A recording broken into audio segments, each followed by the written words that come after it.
Hello, everybody. Today I'm going to just very brief one talk a little bit about refugees and or asylum seekers. And it just was prompted when we just had our webinar about the course, and I'd remembered I was going to mention something in the pilot, and I don't think I really went into depth in it. So I did quite a lot of work with refugee groups.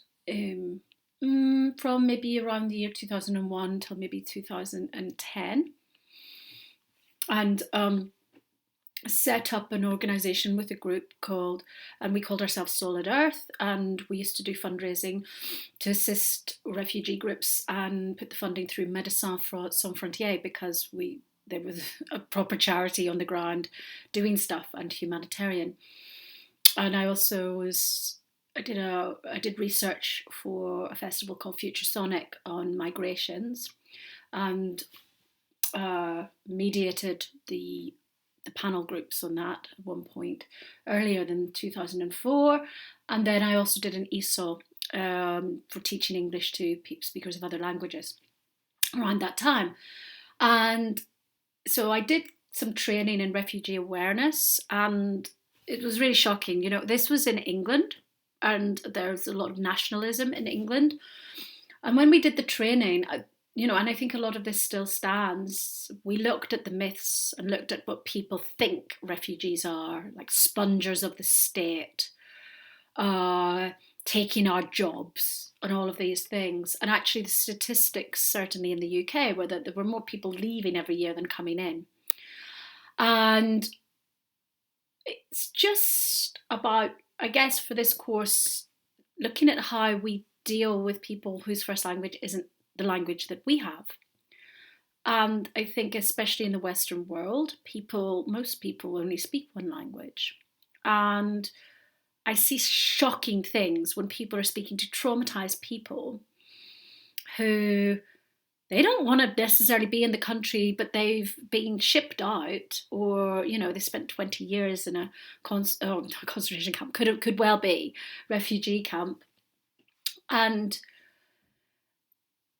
I saw an example of this not so long ago in San Francisco airport, and I had my own little story with that, but certainly I spent 8 hours there and seeing the treatment, and this was by immigration officials, and what it boiled down to was I was looking and seeing that these people probably have no training in culture, and every day they're dealing with people maybe coming from war-torn areas, people whose first language isn't English, and they were treating everybody like idiots. And they seem to have no understanding that these people, if they can read, have a different script, so it might be Mandarin or Hebrew, it can be, and many people haven't even held a pen before.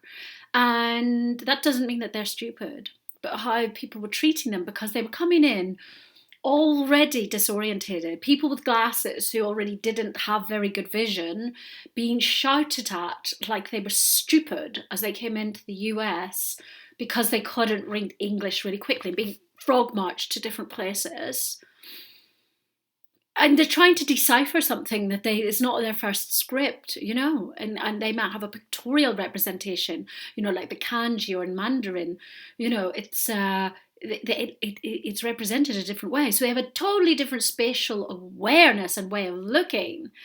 And then we have people, maybe refugees, who have lived in an agrarian area and are highly intelligent, but they've just never held a pen before, and being treated like they're stupid or holding up the system, that they're here sponging off the state. And these people are highly traumatized.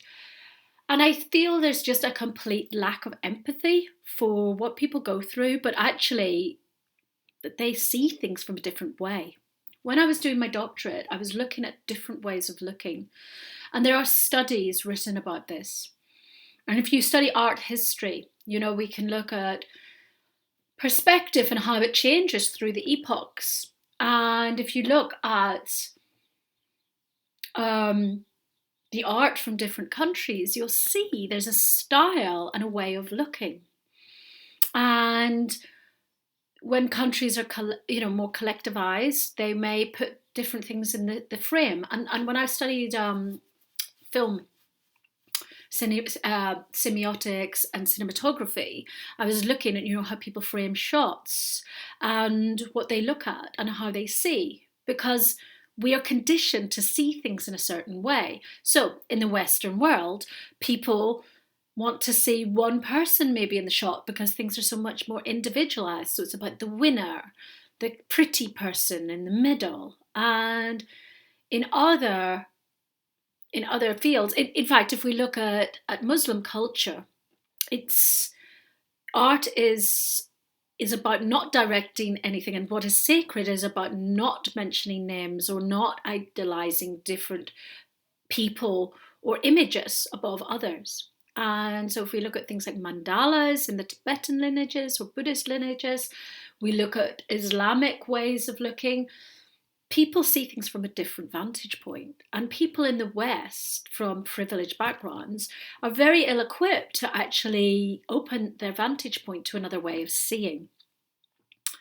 And this thing about immigrants came and stole my job has absolutely no way of seeing from the perspective of actually the reason that person is displaced from their country is because of colonization. And a lot of the time the people are displaced from their country because the war that is in their country is because there's a war for minerals or semi-precious metals to make components for technology that is used by people from the West. And that's why there are child soldiers and people amputating limbs and raping women and small children. And, and then people want to see things as barbaric because of their Eurocentric approach and way of seeing. So a really good way to start to do this is to actually engage with the art of other cultures and to start to decentralize our way of looking and see that that's just a framing that has come from our socialization, and it's not actually that we are the lead humanitarian countries in the planet and that the way we live our lives must be the reference point for everybody else.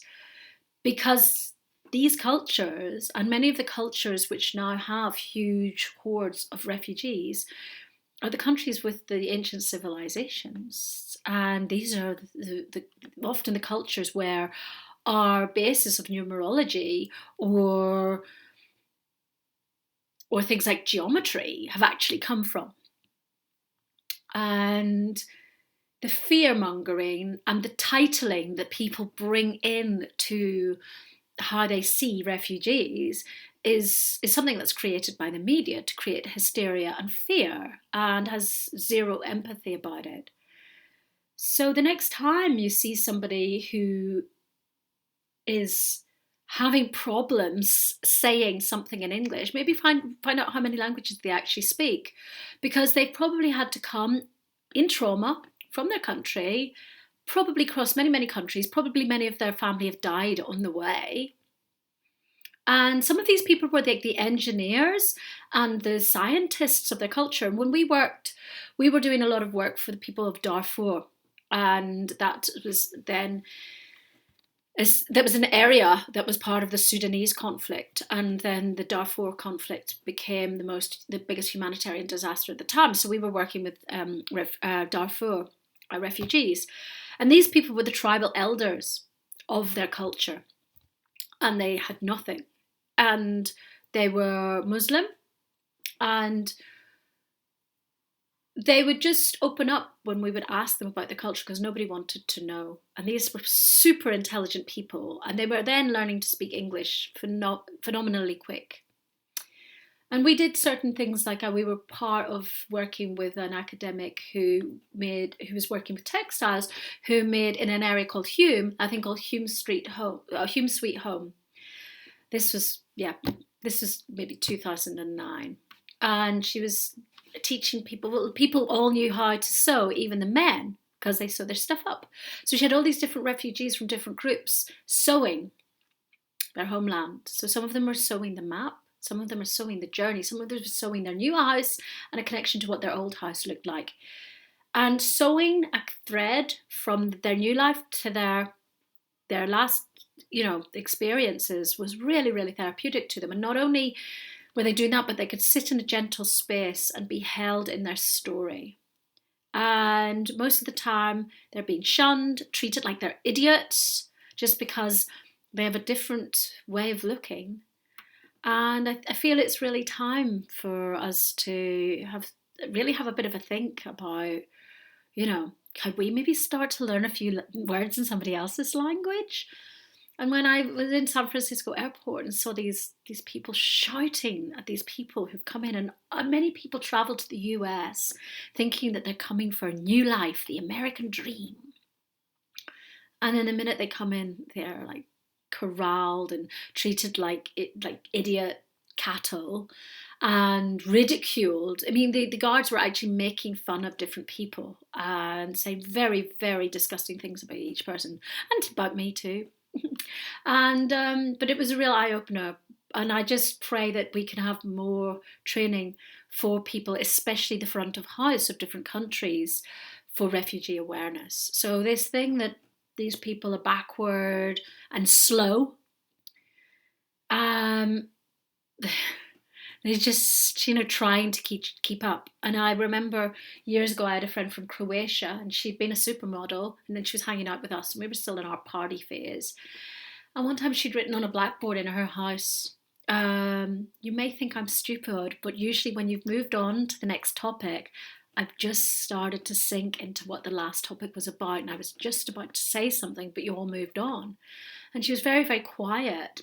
And I've been that person when I'm in Brazil or Mexico, where I might lose one word in a sentence. So I kind of a bit lost and having to fumble and then grasp again what the conversation is about. And I might look a bit thick and a bit stupid, but actually I'm just trying to get a sense of what the discussion is about.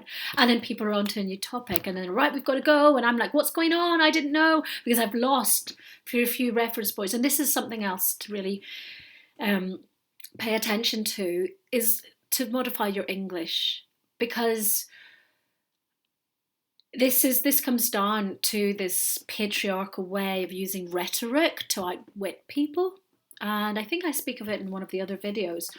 It's also called signification, and we utilise it also in ghetto communities. So in Belfast, the dialect is really fast, and in black areas, the hip hop is like twists it around. It signifies it shifts meaning, and only people who are in that culture can get it because of the nuances and the twisting and the weaving of the words. And academia is like that, but it uses big words that you have to, as some people say, I'm fucking eating a dictionary, And so what I've seen is people who coming from academia talking to people from different cultures and using their big words, and it just floors the people. And the least we can do is to try to say, look, okay, just to use basic English, so that the people can start to get the building blocks, so that they can start somewhere and not get lost. That's the least we can do, is to try to come into generalised basic English for people. Because usually they're just starting to make sense of it and people move on, and then they treat them like stupid and slow. And actually they are doing really well, but they're coming from a very different reference point. They're coming from trauma, and all they really need is people to just slow down a little bit and to give them a space to come in. So I hope that resonated with you. Please be mindful when people are in your land and their first language isn't your language, because it's already a big challenge for them to have got there.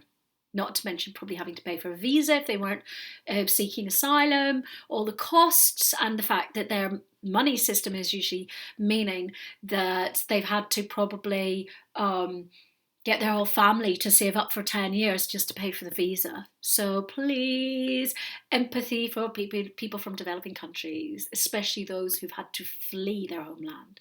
Thank you, thank you, thank you.